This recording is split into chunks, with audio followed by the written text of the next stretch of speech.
Agarkar, Agharkar, and that's why I go by Sean. I understand. Dr. Garko, just could you tell the jury what you do?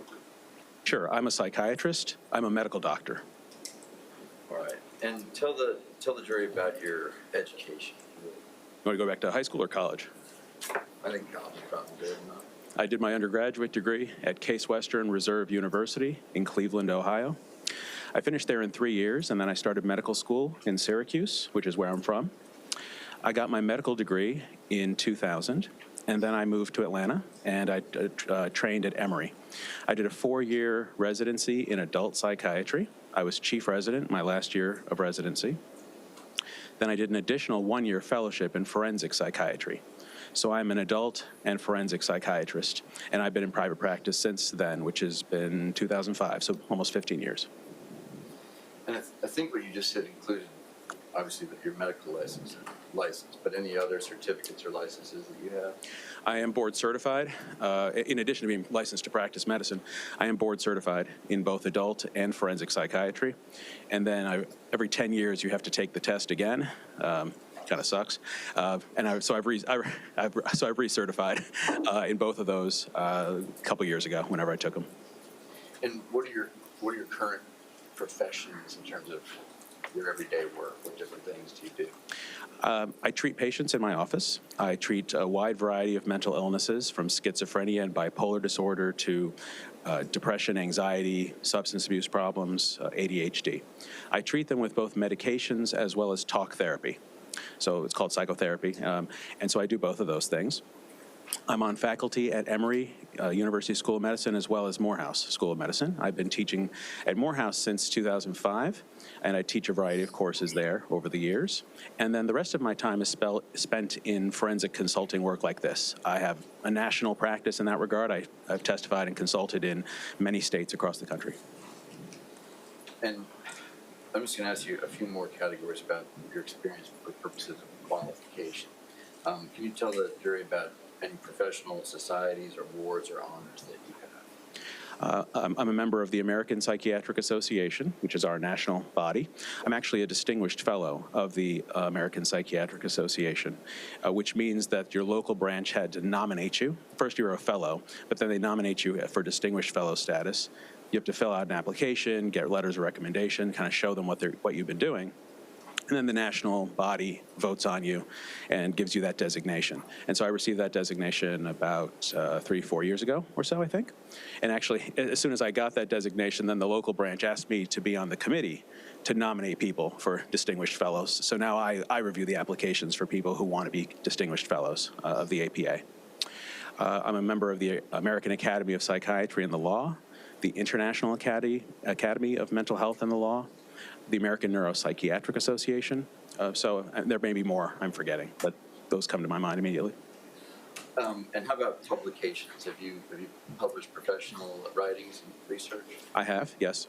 Generally in a number of topic areas involving intellectual disability, mental illness, of course, like schizophrenia. I've published on that, as well as competency issues. And you mentioned at your work at Emory University, but you've also done some work for the federal government. Is that correct? Yes. Can you tell the jury about that, please? Well, I've consulted to a number of agencies, the FBI. I currently have cases with the Army, the United States Army, as well as the DOD. I continue to consult for the DOD. So in a variety of areas I've consulted in. And what about your work with schools? I mean, not Emory, but other schools. Do you work with those? I've consulted to school systems, hospitals. I do fitness for duty evaluations for our local police department. They send me firemen and police to see if they're fit to carry a gun and come back to work and that sort of thing. So I'll do those evaluations as well. All right. Now, the area where the conditions that you most routinely are dealing with in your practice, can you tell the jury just the types of mental illnesses that you are dealing with on a regular basis with your patients? Well, as I mentioned, I pretty much see everything for the most part. I treat people 16 and up, so I don't treat children, but, again, a variety of conditions. When I was starting my private practice, I've never taken insurance in my practice, so that takes a while to build. So in my early years, probably the first 5 to 8 years of my practice, I was also working at the Georgia Tech Student Health Center, the Georgia State Student Health Center. I continue to consult to the Georgia Tech Athletic Department when they have athletes they need to be seen. I've worked in community mental health centers, and that's where we take care of the severely and persistently mentally ill. So I see the very sick patients, and certainly that was my training as well. So it runs the gamut. And in terms of the number of people that you've treated with those severe mental conditions, can you approximate the number of people that you've worked with or treated? I've lost count. It's got to be over several thousand at this point in my career. And have you been qualified in the past as an expert in adult and forensic psychiatry in courts before? Yes, I have. Do you have any idea how many times? I would say approximately 90 times. I testify about 7% of all the cases I've consulted in. About 7% of the time I testify. So that's about 90 times. Okay.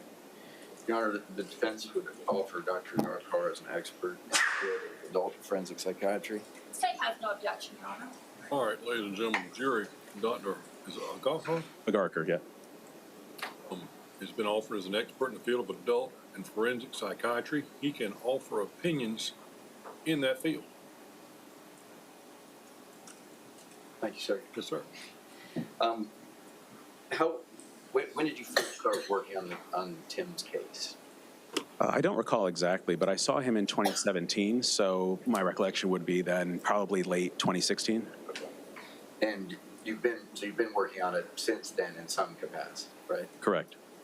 And because it's going to come up at some point, can you approximate how much money you've been paid to work on Tim's case thus far? Well, and I discount my rate for state and federal cases. So for this case, it's $400 an hour, which is my old discounted rate. I would approximate, I didn't look at my billing right before I left town, but I think it's got to be around $25,000. It could be more. Okay. And who pays you to work on Tim's case? The state does. State of South Carolina. Right. And because I'm sure this is going to come up in some way, is the fact that you're paid influence the conclusions that you come to in the cases that you work? No, not at all. I mean, I expect to be paid for my time. That makes sense. But I routinely tell lawyers who hire me things they don't want to hear. I mean, I tell them things that, look, I just can't help you. This guy doesn't have it, or whatever you're looking for isn't there. So I routinely do that. Which is why you end up testifying in so few of your cases that you're consulting. Exactly right. So you were initially hired to do what in this case? What was the initial request? I was asked to perform an assessment of Mr. Jones to see whether or not he suffered from any major mental illnesses or any other problems that they should be you guys should be aware of. And if you would, just sort of as concisely as you can, tell the jury what a psychiatric evaluation is. How do you do that? Well, you talk to the person. First and foremost, right? My training and experience in seeing many patients allows me to be able to see patterns and understand how mental illnesses present. So I'll talk with them, spend time with them, kind of understand, ask questions, and see how the responses are. I'm not only interested in what he says, but in the way in which he says it. Are his thoughts organized? Do they make sense? Do they seem to follow in a linear and logical fashion? That's how our brains work, okay? As part of that as well, then, I will review a number of records as part of the evaluation. I'll review a great deal of records, medical records, all kinds of things, to come to, as best I can, an understanding of this person and what might be going on with them. Now, can you tell the jury the role that a person's social history plays in your evaluation? Well, first, let's make sure we all understand what a social history is, and then tell the jury what role that plays in your evaluation.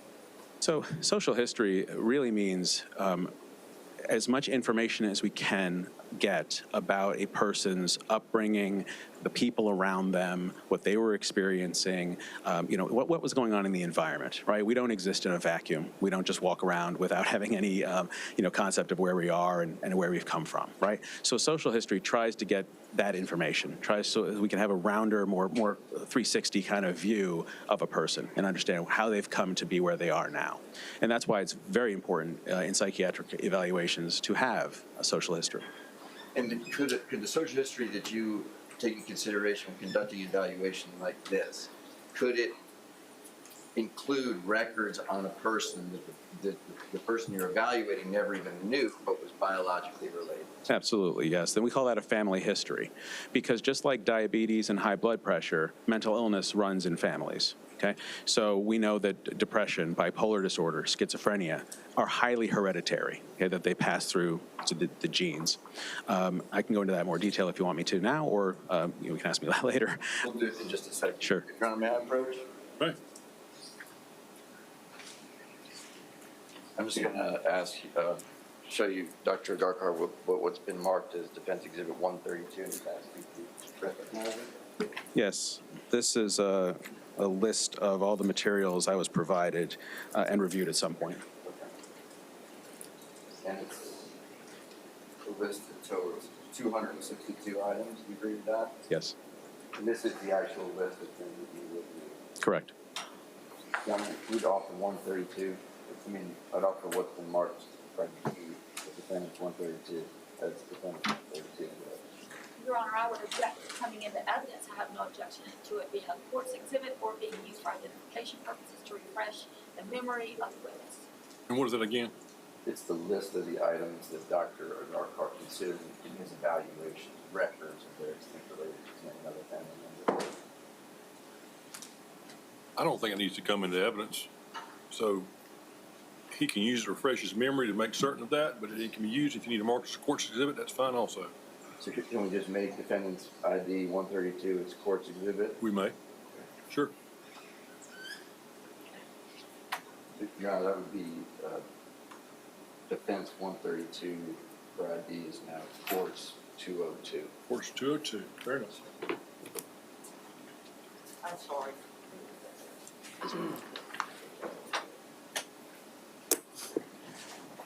Your Honor, I'm sorry I was wrong about that. What was previously marked as defense exhibit 132 for ID is actually going to be court's 88. Court's 88 then. Y'all understand the difference? This is what he looked at. All the evidence is in Chong to see, but what he looked at, he can testify to. Okay? And you already mentioned that you look at records pertaining to Tim as part of the evaluation. And just tell the jury the types of records that you looked at that pertain specifically to Tim. So records like medical records, occupational records, school records, things pertaining to substance abuse history, so those types of records for him. And anything that pertained to mental health concerns as well as. Of course, yes, that's right, as well as in jail records as well. Right. And then those same types of records that apply to members of his family? Correct. All right. Did you review any of the evaluations or examinations that other people involved in this case did? Yes, I have reviewed competency as well as criminal responsibility evaluations that have been done in this case. And what about the imaging regarding Tim's brain injury? Yes, I've reviewed Dr. Bigler's reading of that as well as Dr. Snyder, and I've seen the images myself.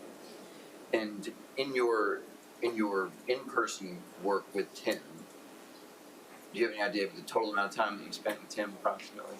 I visited with him twice, once in early 2017 and then once kind of in the middle of 2018. Total was about 3.5 hours. And was he cooperative with you during that process? Yes, he was. Now, we're obviously going to get into this in more detail, but I think it's important the jury knows at this point. Can you tell the jury what your ultimate finding was based on the evaluation you conducted with Tim? So based on my assessment, he suffers from schizophrenia as well as what's called a minor neurocognitive disorder. That's just a fancy term for brain damage. All right. Now, you and I have talked a lot about you trying to explain things to me. We're going to try to do this as quick as we can because it's a lot of information. But if you can talk to the jury about just what is schizophrenia. Sure.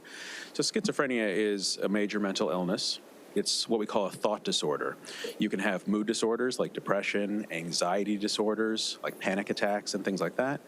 Here we're talking about a thought disorder. So it means somebody whose thinking isn't right. Well, why not? So it means that it's a psychotic illness. That means there's a break with reality, that this person's reality is not the same as the rest of our realities. So they may have hallucinations. They may hear things that other people don't hear. They may see things other people don't see. There's other kinds of hallucinations, like they can smell things other people don't. They can taste things other people don't. So those are called hallucinations. And in the absence of, in other words, they're not things that the rest of us would experience. People can have delusional thinking. A delusion is a fixed false belief. So people can have paranoid delusions, people who think that people are after them, they're being monitored, things like that, when they're not.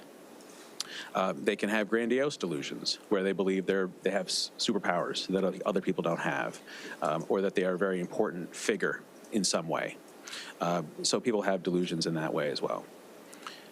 Then you can have disorganization in thought, disorganization in behaviors, and then what we call negative symptoms. Negative symptoms are like a restricted range of affect. People will often talk about it being kind of a flat face, doesn't show much emotion. Okay? That's part of the illness. People can have problems with motivation. They can have problems with initiating behaviors or thoughts. Social withdrawal and social isolation is a common negative symptom. And so those are the different types of symptoms that we see in this syndrome we call schizophrenia. And do you see in your work with schizophrenics, or people with schizophrenia, do they sometimes engage in violent behavior? Yes, that does happen. And in your experience, is violent behavior that's committed by people with schizophrenia, does it usually involve substance abuse? It often does. Substance abuse and mental illness go hand in hand. We often see people use substances in addition to having their major mental illness, and unfortunately, it can make those symptoms worse.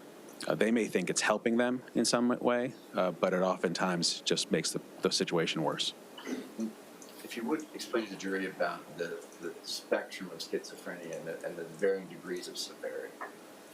So just like people exist on a spectrum, right? I mean, somebody with depression can go to work and function reasonably well, but still have depression, versus somebody else with depression might not be able to get out of bed for 2 weeks because they have no energy and no motivation and they're crying all the time and such, okay?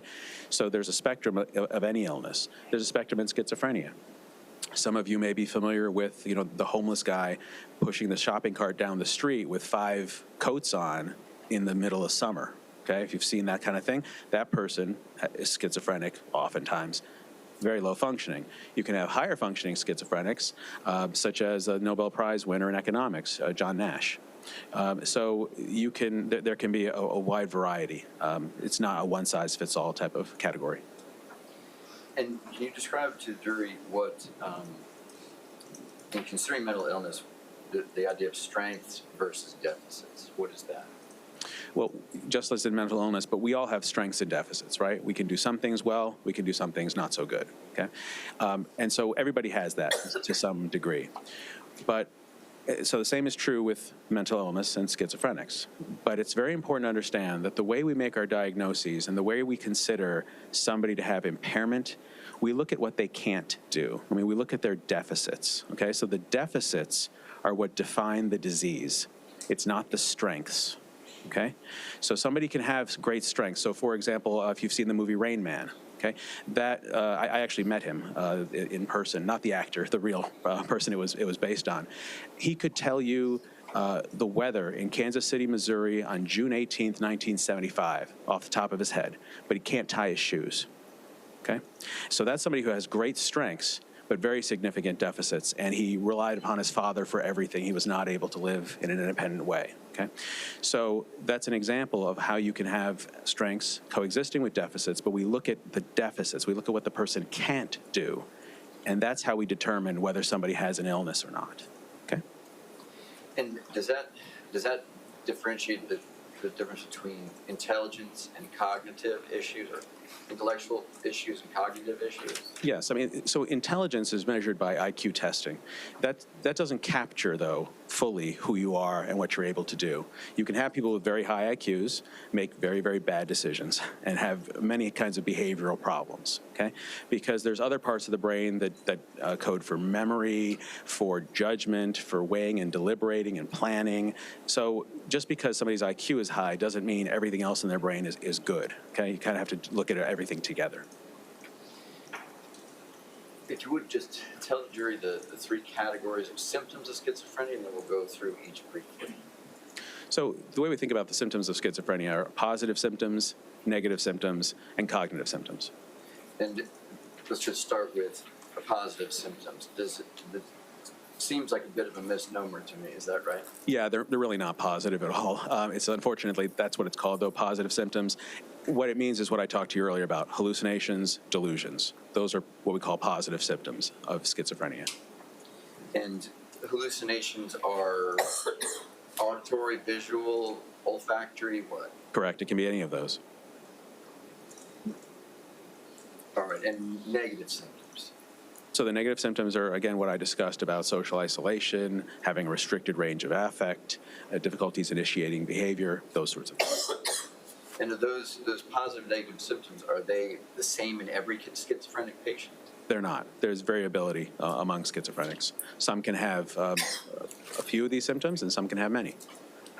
And what about the category of cognitive symptoms? What is that? Well, what we knew about, so having untreated schizophrenia is bad for your brain. Okay, actually, even Freud talked about this. We didn't have antipsychotics back in that time, but he called schizophrenia dementia praecox, which means basically he saw that people with untreated schizophrenia ultimately become demented. Okay, they basically look like dementia patients. Okay, so we know that it's bad for the brain. It causes deterioration in cognitive functioning. So you'll often see cognitive problems in people with schizophrenia, mostly like executive functioning types of things, frontal lobe problems, a lot of times. And what do psychiatrists like yourself refer to the first phase of schizophrenia as? I think what you mean is there's something called a prodromal phase of schizophrenia. What that really means is they don't meet criteria for the full syndrome yet, but there's something going on. There's something unusual or strange, and it often is hard to detect. And the way we often figure it out is in retrospect. Once we know how the person is, we realize, with looking back, oh, they were doing some strange things, and it just kind of got, looked at as kind of normal behavior in a sense. And what I mean by that is most people who have schizophrenia will have what we call a first break psychotic episode around 18 to 22, okay, as an age range. It's a rough guide. But they oftentimes, looking back when they were younger, you'll see things like kind of eccentric beliefs, kind of weird, They may be socially isolated, spend more time by themselves. The problem is, what 16 or 17-year-old doesn't do that, right? And so that's the difficulty. So it looks like normal teenage behavior, but in fact what it is actually a starting of the disease. So it can be difficult to detect in that way. That period of time can go on for months or even years until eventually they have all the symptoms and they have what we call a psychotic break, and then it's very clear that they have schizophrenia. All right. And if you would, just discuss with the jury the general, from the field of psychiatry, the general beliefs about the age of onset of schizophrenia, whether it's fixed or whether it's a range. Again, it's epidemiology. So you're going to have some that are young and some that are older, but most people will tend to break between 18 and 22, which is right around college age. And when you say break, do you mean having a psychotic episode? Correct. Okay. And if you would now just discuss the heritable or genetic nature of schizophrenia. It's a highly inherited condition, and we know from genetic research that if you have a twin, an identical twin, okay, and that twin has, so let me back up, the prevalence of schizophrenia in the population is 1%. Okay, so 1% of people in the population will have schizophrenia. Okay, now if you have an identical twin, so the same genes, right, identical twin, who has schizophrenia, your risk goes up to 50%. So it's a 50 times risk, okay? It's pretty significant. If you have a first-degree relative, like a father, a mother with schizophrenia, your risk goes up to, I've seen, usually at least 10%, can be as high as 15% or so I've seen, okay? That's pretty significant. I mean, it's a 10 to 15 times increase in getting the disease if you have a family member who has it. And then the more family members you have, it raises the risk. We're not exactly sure how much, more above that 10%. Based on your review of records in this case, do you know whether or not Tim has a parent with schizophrenia? Yes, he does. And have you seen recently a video of it's his mother, Cynthia, right? Yes, I've seen it. You've seen the video, and in seeing her, obviously you weren't there, but watching it based on your expertise, how does she present to you? She appears very impaired. She strikes me as a chronic schizophrenic. You can see in the video she has memory problems, even answering sort of the most basic questions. She can only go maybe one step and can't really further tell you more. So she looks like someone who's been treated for a long time, is what I would see. In your review of the records, are you aware of other mental health conditions that have affected members on Tim's family on both sides? Yes. In addition to, the mother has multiple diagnoses, but one of them is schizophrenia. He has a grandmother who was diagnosed with schizoaffective disorder, which basically just means schizophrenia plus bipolar. That's all it means. A schizophrenic who has some mood problems, that's schizoaffective. So it's not important, but it's really just a term that means still got schizophrenia with mood issues. He also has multiple other family members with mental illness and a pretty significant mental illness as well. So yeah, there's a number of family members.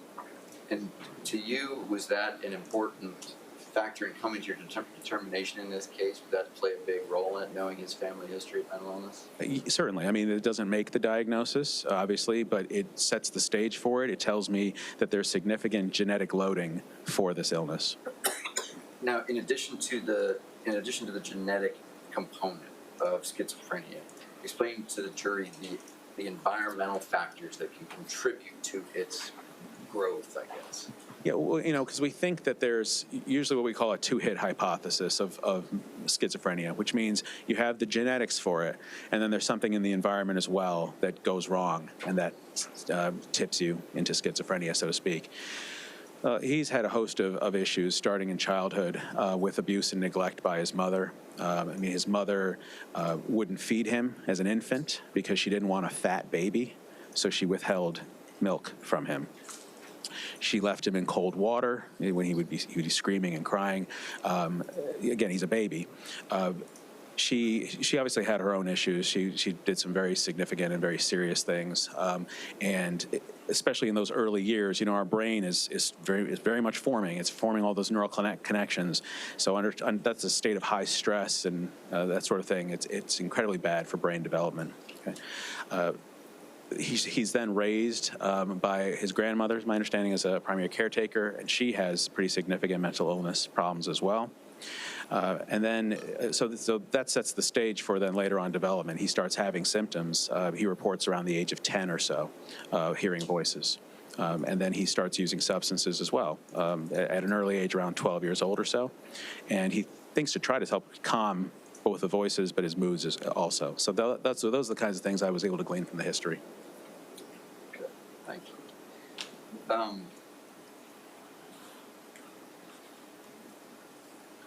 The list of symptoms for, I guess these are both positive and negative.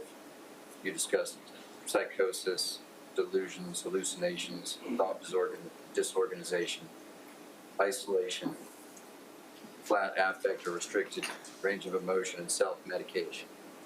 Does that cover most of the things that you see in schizophrenic patients? Yes. Okay.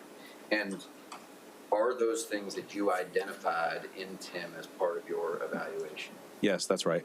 I did not see disorganized behaviors, but everything else, yes. I interviewed him was able to see in his history or in him. And just so that we're sure that everybody's on the same page, what do you mean by self-medication? Well, self-medication basically means that you're having some kind of problem, and for whatever reason, there can be lots of different reasons why you may not go see a doctor. You know, it's expensive. There's stigma associated with seeing a psychiatrist and getting put on medications. Some people don't like to take medications. Medications can have side effects. So there's a lot of reasons why people don't take medicine. So what do? They reach for things that are easily kind of in the environment: alcohol, drugs. Right? So people will often drink alcohol to make themselves feel better, or they'll smoke weed to relax, calm themselves, reduce their anxiety. And so schizophrenics, but people with mental illness in general, will oftentimes do what we call self-medication. You know, they'll use these substances to treat themselves. But of course, it's not really treating it. It may be pushing the symptoms down somewhat so you can hopefully function and get through your day. But eventually, they become their own problems. From an outsider's perspective, it might just look like somebody's just using drugs, right, or drinking. Exactly, yes. Now, does a person who has schizophrenia and is experiencing these symptoms, are the symptoms constant and regular, or do they wax and wane? No, rarely is it ever constant. Symptoms wax and wane. People have good days, they have bad days, just like everybody else. So you wouldn't expect to see all these symptoms present all the time, no. Do you see in your practice friends and family members of schizophrenics who miss some of these symptoms or attribute them to something else? Is that something that you see? All the time, yeah, unless it's really, really bizarre, or, you know, gets to the point where it's really dangerous, like, you know, they try to kill themselves or something like that, or they tear the house up looking for monitoring devices. I've seen that. Unless it gets to that level, oftentimes, again, it just gets mistaken as regular teenage behavior or substance abuse, or he's just weird, you know, he's off. Something's not right with the guy, but, you know, so we just don't really talk to him that much. In your experience, can a person with schizophrenia control the disease themselves? No, they can't control it. I mean, you can't control your diabetes or your high blood pressure. You have it, you know. You can manage it as best you can, but you can't control it. How do you treat schizophrenics? First and foremost, medications. We have a number of antipsychotic medicines that are used and effectively can treat the symptoms and get them under control. And then talk therapy as well. You know, you can have, obviously, one-on-one psychotherapy has helped people. Sometimes they'll go to day programs. I was the medical director of a residential treatment facility at one point in my career, and we often took these are folks who are too sick to go home, but they're not so sick that they should be in the hospital, so they'd come and stay with us. And so we would often have group therapy with them, vocational training, skills development, things like that, to help them focus on something other than the voices. So there's lots of different treatment modalities we have. You also, from your evaluation, reviewed the fact that Tim has a traumatic brain injury. Yes. Can you just discuss briefly what is a traumatic brain injury? So, I mean, it's what it sounds like. Basically, a severe blow to the head. And you can have, you know, it can actually crack the skull. It doesn't have to crack the skull. We call those concussions, right? Mild traumatic brain injuries. So you don't necessarily have to have a skull fracture to have a traumatic brain injury. And what goes wrong? What are some of the things that can go wrong as a consequence of that type of brain injury? Well, it somewhat depends on where the damage happens in the brain. Okay, so in the brain also, the brain is sitting in fluid in the skull, and that's its cushioning. Okay, when you have severe jolts, okay, then the brain hits against the skull, for example. And so you'll actually get brain bruising. You'll have what they call axonal shearing, which means basically shearing forces, twisting forces are applied to the brain, and that will destroy neural connections, okay? And that's not necessarily obvious on a scan. You have to get a special type of scan to be able to see those types of things, okay? I mean, if you want, just real quick, I can tell you about the brain. It kind of looks like a fist, okay? Your knuckles in the front, this would be the frontal lobe. My thumb here on the side is the temporal lobe. Back here on top is what we call the parietal lobe. And then in the back is the occipital lobe. And so those are the four main lobes of the brain. And so depending on what gets hit, you'll have different types of deficits. And in terms of the consequences of a traumatic brain injury or how they manifest, I assume that basically you just said they're not necessarily always consistent, but can you give the jury some idea of what those are? Sure. Yeah, I mean, again, like I say, it depends on what gets injured, but there's the front part of the brain called the frontal lobes, which I think you've already heard about from Dr. Snyder, who showed you on the scans. You're going to hear more about it. It sits right behind our eyes, okay? And right behind our nose, really, and right behind our eyes are two very sharp bones. It's very unfortunate because basically if you have a bad force, your brain gets impaled right there on these very sharp bones. So frontal lobe injuries are very common in traumatic brain injury for that reason. And when you have problems in those areas, you'll often see problems with what we call executive functioning, which means weighing and deliberating things, planning appropriately, making good rational plans. The primary role of the frontal lobe is impulse inhibition. So it means that, if somebody insults me on the street, my brain might be saying, attack him, right? He's insulted, you got to hit him. My rational part, the frontal lobe, says to me, no, don't do that. You do that, and you're going to get arrested. You're going to go to jail. There's going to be big trouble. Don't do it, okay? And that's when you have intact frontal lobe functioning. It stops you from doing things. People with damage in that area will often have problems stopping themselves, will often have problems with impulse inhibition. So working memory is also part of what the frontal lobes are responsible for. Modulating emotions. If you have different parts of the brain, that, like the temporal lobe, can have some memory issues, emotional regulation problems. Again, the frontal lobe mediates that, makes it helps kind of translate and understand what's going on. So if you have damage in those areas, you can have a hard time controlling that. Okay? So those, in general, are the types of things you can see with traumatic brain injuries. I'll certainly try. Yeah, thanks. And does that can the signs of a traumatic brain injury include changes to the person, personality or character or behavior? Yes, that's right. Oftentimes, people will act differently, or people will notice changes and say that person is not really the same after having a bad head injury of some type.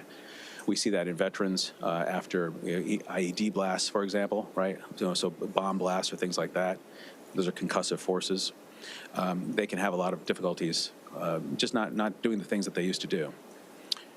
And that certainly happens again in car accidents and other types of head injuries as well. Is there a correlation between traumatic brain injury and things like substance abuse, mental illness, homelessness, imprisonment, those types of things? Yes, studies have shown that people with traumatic brain injuries tend to have a higher incidence of those things that you just mentioned.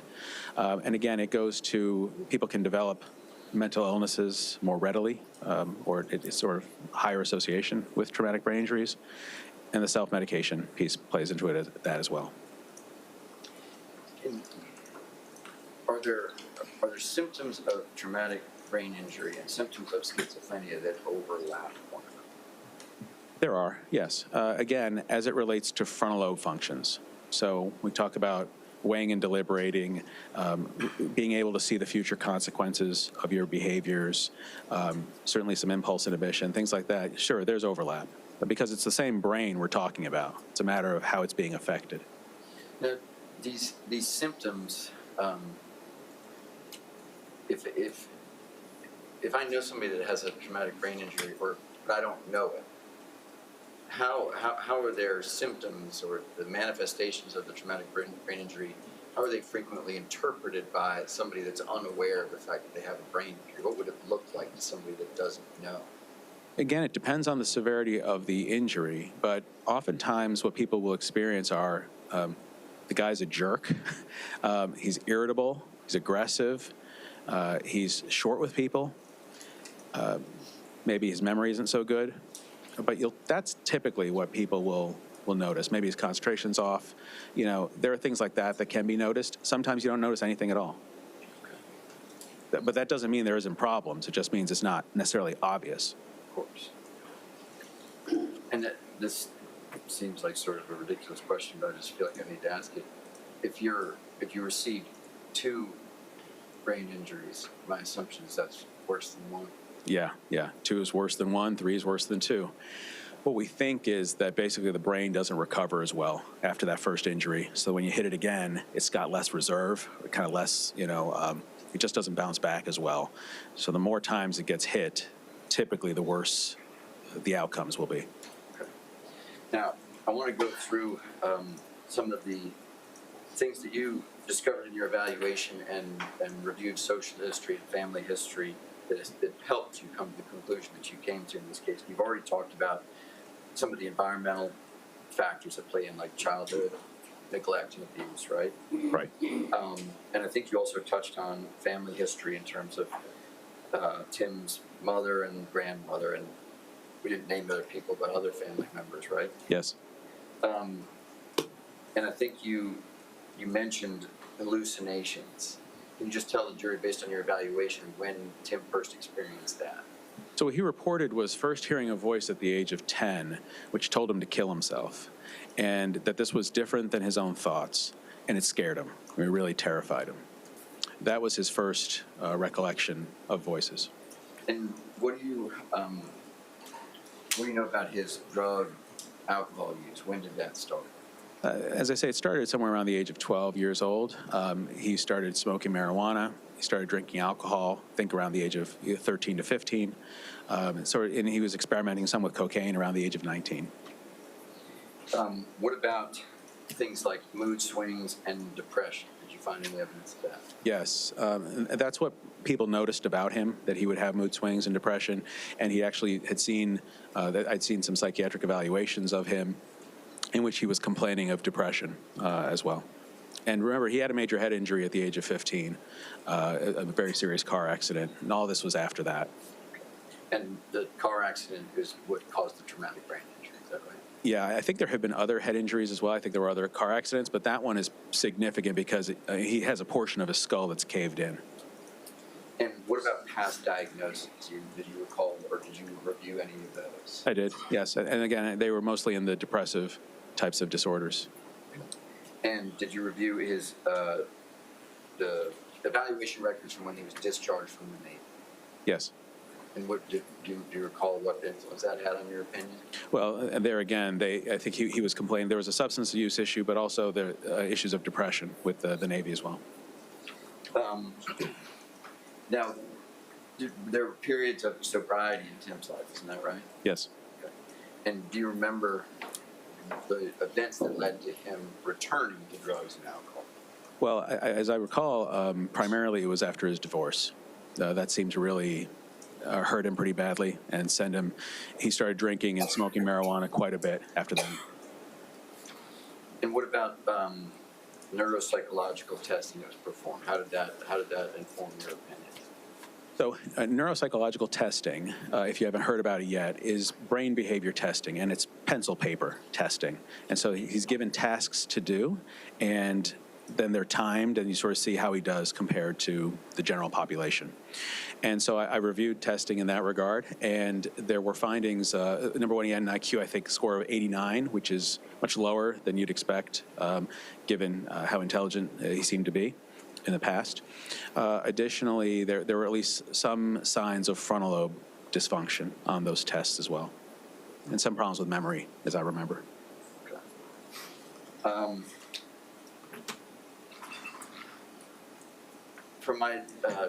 From stuff I've read in our conversations, you told me that an important thing for people who may have mental illness is resilient factors in terms of whether or not they can, or how they handle it. Can you just discuss with the jury what you mean by resilient factors and what resilient factors you saw in Tim's life?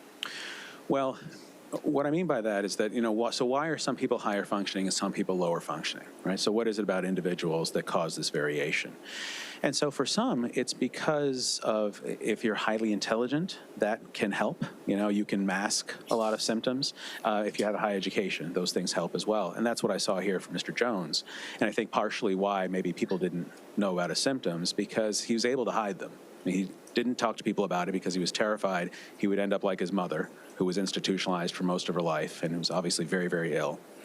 But I think, what happens is if you have problems with concentration or if you have problems with making decisions or things like this, but you're having a good day and you're very smart, sometimes you can get away with that sort of thing, and people don't always know what you're talking about, but that's also because they think, well, you're smarter than me, so maybe I just don't understand you. That's oftentimes what happens as well. So those can be reasons as to why somebody with schizophrenia with those factors will do better than somebody else. Can a person be smart enough to the point that they're invincible to schizophrenia? No, there's no barrier to schizophrenia. You can be very smart and schizophrenic. All right. If you would discuss with the jury the idea of impairment versus distress when you as a psychiatrist are coming to your conclusion about a patient. Whenever we are assessing somebody and we're assessing somebody's symptoms, how do we decide what's normal versus abnormal, right? Because that's my job, to figure out, okay, this is normal, this is okay, this is not, this needs treatment. That's what I got to figure out. And the way you do that is through deciding if the symptom causes clinically significant impairment or distress. And it's an or, it doesn't have to be both, okay? So earlier, as I was saying, you guys all heard of a functional alcoholic? Somebody who has a serious alcohol problem, but still can go to work, still can provide for their family, right? But just comes home and gets hammered every night, right? I would argue there's maybe some impairment there, but oftentimes you won't see impairment in a lot of other areas. But clearly that's somebody who has a significant problem. Who's doing something that most people wouldn't be doing, right? So same thing with feeling sad. All of us have felt sad in this room, right? But not all of us are depressed, okay? So the way we decide is this depression normal, abnormal, is it causing you significant impairment or distress? And so the same way you look at hallucinations or delusions and things like this is it doesn't necessarily have to cause impairment in somebody's functioning, because again, if sometimes in his case, he took drugs. He said that helped calm the voices and quiet them and allowed him to function. So sometimes people can do that. Sometimes if they're smart and they can then find ways to try to adapt and cope so that they're not impaired, but they can still be very distressed by the symptoms that they're having. And that would be a mental illness. Based on everything that you've reviewed about Tim in what you did on the case, did you consider the possibility that what he has is substance-induced psychosis? Yes, I consider that. Okay. And can you tell the jury what your opinion on that is? Well, so we know that he started using spice a great deal, really, in the last 3 months before these events occurred. And so, obviously, one has to think about, well, then was the drugs the cause of this issue? Well, the first thing is that he told me that the drugs calmed him, that the drugs actually let him function. They quieted the voices, they reduced his irritability, they helped his moods, so he was able to actually function and go on. He was using drugs through that time, and people didn't think he was psychotic. He wasn't doing anything flagrantly psychotic, openly hallucinating in front of them, that sort of thing. So it wouldn't be as a cause of substances as I would see it from there. But to me, I think the biggest piece of evidence in that is that he has been treated for schizoaffective disorder, but basically schizophrenia, in the jail for 4.5 years with high doses of antipsychotic medicines. And there's no way substances would be causing you to have problems now, 4 years later. Additionally, my examination of him is absolutely consistent with someone with schizophrenia. But again, I think the fact that he's been treated in the jail for as long as he's been treated with antipsychotics says this is a real psychotic illness that he has. This is not caused by drugs. Can you talk a little faster? I definitely could do that. Challenge accepted. All right, well, if joy gets on you, I know. you're on your own. Yeah, I hear you. I hear you. All right. Next question. Thanks, sir. You're aware of the medication that he's been given by the state of South Carolina, right? Yes. Okay. Is it legal to give those medications to somebody that does not have a psychotic mental illness? Well, I guess I don't know if it'd be legal or not, but it's certainly unethical. It would be malpractice to give somebody medication for a disorder they don't have and don't need it for. Is it enjoyable to be on the medications that Tim is on? No, it is definitely not. What would I look like if I took the medications at 10 at the time? You would be on the floor. I don't think you'd be awake for most of the day, if any part of the day. They're highly sedating. The doses he's on are serious doses. A quote-unquote normal person who isn't psychotic takes those medicines, you'll sleep for days. How do you know that Tim wasn't faking? So faking or malingering is something I'm always considering in forensic context, that somebody's trying to say they've got something they don't have. So it's certainly something I considered, but in my opinion, no, he's not faking this. Number one, people can, people can tell you I'm hallucinating, right? You don't know whether that could be true or not true. So you look for behavioral signs of that. And there certainly are things that go along with that. Number one, he often has a restricted range of affect. He's often very flat in discussing things. He describes hallucinations that are typically consistent with what we'd expect in people with schizophrenia. Remember that when somebody has schizophrenia and brain damage, oftentimes they may be a little unusual in the way that they present. That's par for the course when you have a brain injury as well. He describes his thoughts when you allow. Oftentimes, the way I interview, I ask questions and then I'm quiet. I let him talk because I just want to see where his thoughts go. Does he stay on task, or do things get disorganized? And he got disorganized. I would often have to bring him back to the topic. I would often have to reframe the question or redirect him to get an answer. And you see that in people with brain disorders. Many of these things, especially thought disorganization, that's very hard to fake. Our brains typically want to be linear and logical in discussing things. People don't know to fake it, number one, and two, it's very difficult to do. He's been treated with medication for many years now. He says the voices are almost completely eliminated since taking the medication. He feels better with the medicine. Those things would be consistent with what you'd expect in mental illness. He certainly cannot fake the neuroimaging results, right? We see what his brain looks like. You can't fake that. That's certainly, the damage is there. And then he performed well on effort testing by the psychologists who gave him different tests and things. And so for all those sorts of reasons, I have no reason to think that he's faking. May I have just a moment? You might.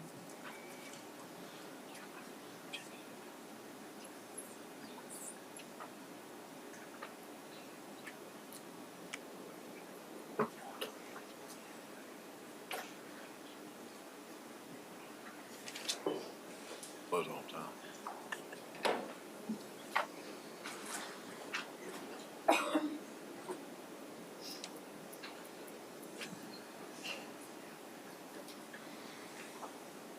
Can I approach you? You may.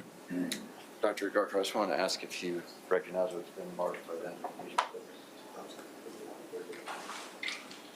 Yes, this is a copy of the report that I prepared in this case.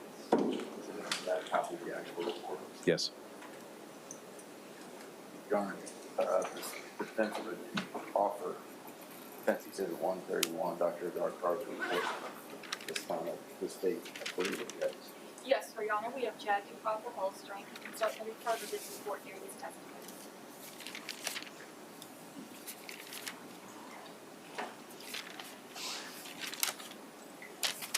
131. Yes, sir. And that's just the summary of his report to which he just testified, more or less in summary form. It's his actual report, but yes, sir. All right. I thought the general rule was the reports stayed out because he's here live to testify and you can question him to your heart's content. So I appreciate that's my, Can I make it a court's exhibit? you may.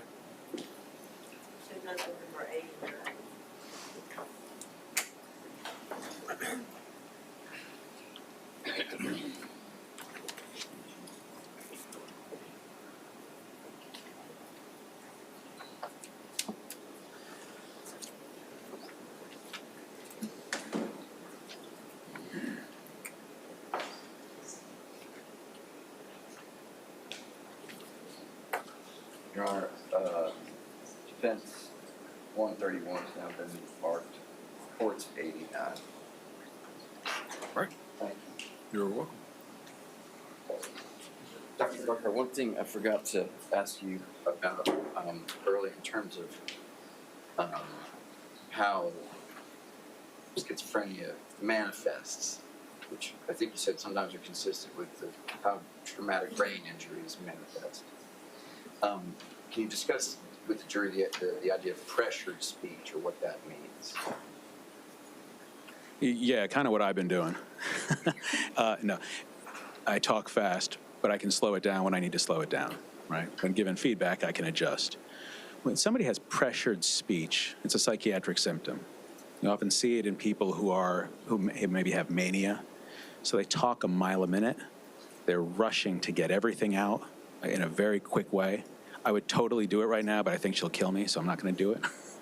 But it's talking a mile a minute and really just, pressured to get, like you've got to fit all in a certain amount of little time.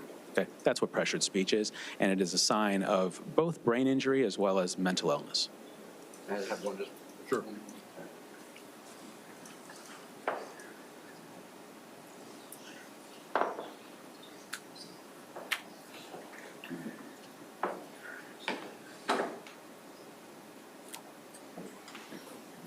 Just one last question, Doctor. Have you ever, in your practice, have you ever prescribed somebody Chantix? I have prescribed it once. And why only once? And why only once? Why only one time? So Chantix, as you may know from TV commercials, is an anti-smoking drug, smoking cessation medicine, but it can cause neuropsychiatric effects. It works in the brain, so it can worsen the risk for suicide. It can worsen depression or anxiety. And my patients are often complicated and have those problems already. So I tried it once with somebody who I thought would be a good candidate, and it made his depression symptoms worse. He got more irritable, more sort of restless, and worsened his depression. He didn't like it. We stopped it pretty quick. So that's the only time I tried it. Thank you, Dr. I appreciate it. All right, the jury's asked for a break, so we'll take a break. When y'all get done, let us know. I'll figure y'all take 10, 12, maybe 15 minutes. Hey, let me know when you're ready.